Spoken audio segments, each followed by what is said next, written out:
Gerade mal 700 Neonazis, bewacht von tausenden Polizisten.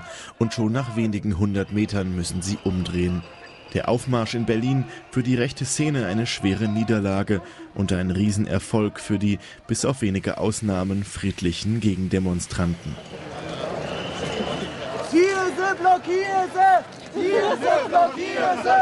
Bundestagsvizepräsident Wolfgang Thierse beteiligt sich an einer Sitzblockade und wird von der Polizei abgeführt. Die Beamten versuchen bis zum Nachmittag die 6 Kilometer lange Demonstrationsroute der Rechten freizumachen, Straßen und Dächer zu räumen. Alter, ey, komm mal klar! Doch es sind mehr als 10.000 Menschen, die sich den Neonazis in den Weg stellen, darunter viele Anwohner und ältere Menschen. Hat doch nichts mehr mit Demokratie zu tun, dass man sowas verteidigen muss.